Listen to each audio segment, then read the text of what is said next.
engagement. We have now for each panelist 8 minutes, and we have a very strict timekeeper. So could I ask you, Elizabeth, to come up and start us off, or do you want to stay seated?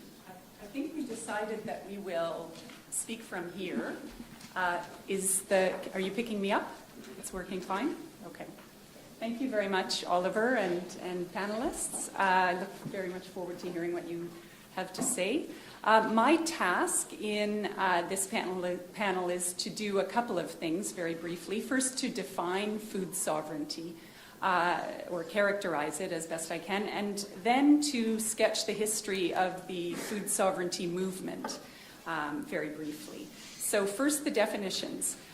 Food sovereignty is a more robust concept, or it's at the robust end of the spectrum of the food security spectrum. I think of it as a more robust, more political concept than food security.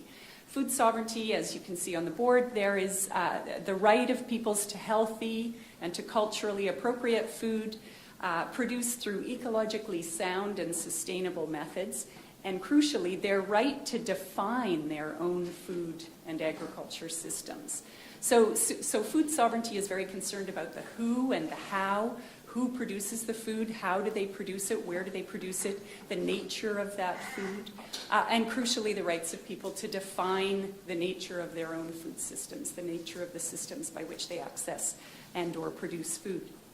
Now, food security, by contrast, can be at the more sort of humble or cramped end of the spectrum. It has, in the past, had a tendency to focus on maximizing production, on questions of access, but with little thought to how the food was produced, by whom it was produced, how it gets to people, so how it's distributed. So food security, to generalize and simplify, is at the sort of more cramped end of a fuller spectrum. And this cramped view is well articulated in the words of Ronald Reagan's Secretary of Agriculture, John Block, in the 1980s, who said that the idea that developing countries should feed themselves is a product of a bygone era. They should just buy their food from the US, essentially. So food security in that kind of articulation, which for a long time was a kind of dominant articulation, didn't have the same social and environmental concerns about power and rights and the health of the environment that food sovereignty would take on. We inhabit what's often called the third modern global food regime, the corporate food regime. The two previous ones are on the board. I don't have time to speak to them. This global food regime, the corporate regime, emerged or came into full flower in the 1980s in the wake of worldwide economic shocks and in the midst of brutal economic adjustment programs that were imposed by multilateral institutions and donor nations on the global south, on the nations of the developing world or the global south. And those adjustment programs slashed, among many other things, government support for agriculture and for small-scale food producers in those developing nations. In Canada at that time, in the US and the global north nations, this time saw the consolidation or the securing of the shift to massive industrial farming.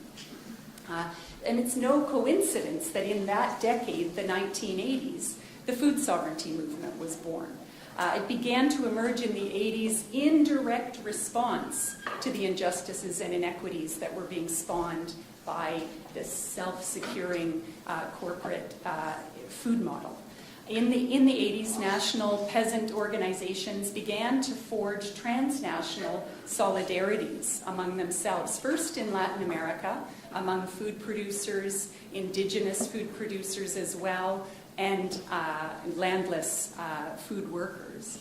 At first, the movement started and gathered steam in Latin America, and then it spread globally. In 1993, these groups founded an organization called La Via Campesina, the peasant way or the peasant path. And this solidarity movement among food producers was a direct response to the kinds of pressures and inequities that were flowing from the globalization of industrial, capital-intensive, corporate-dominated, neoliberal agriculture. Those inequities and injustices included widespread dispossession of small-scale farmers' lands. Inequities included the fact that, well, up to 70% of the food consumed in the world, then and still today, is produced by small-scale producers, and that precise statistic is disputed or debated, but a very large majority of the world's food that's consumed is produced by small-scale producers, despite the fact that up to 70% of the producers, and a majority of those producers women, were producing the food that fed the world. The enormous profits from the global food system went to the corporations that were in charge of food processing and food transportation and manufacturing, and the seed with which so much food was grown. So the food sovereignty movement and then the umbrella organization La Via Campesina emerged in that context of burgeoning inequities and injustices. In 2007, the global spread of the food sovereignty movement became clear when more than 500 organizations from more than 80 countries were represented at a big food sovereignty conference in Mali in West Africa, where they committed themselves to the ideals of food sovereignty. And many of those ideals, not the entire project, but many of those ideals are noted here on the board. So food sovereignty, in the language of the Nyeleni Declaration, which came out of that 2007 meeting, food sovereignty foregrounds the aspirations and needs of those who produce, distribute, and consume food, rather than the aspirations of markets and corporations. Food sovereignty defends the interests and the inclusion of the next generation. It's a forward-thinking project. It prioritizes local, regional, and national economies and markets over global markets and export-oriented agriculture. It prioritizes environmental, social, and economic sustainability in ways that corporate agriculture has not been famous for. It ensures that the rights to use and manage lands and waters and seeds and biodiversity are in the hands of those who produce foods. And it implies a whole set of social relations that are not oppressive. So clearly, food sovereignty is a political project. It's concerned about human rights and social justice. And increasingly today, we hear food sovereignty discussed in tandem with climate justice.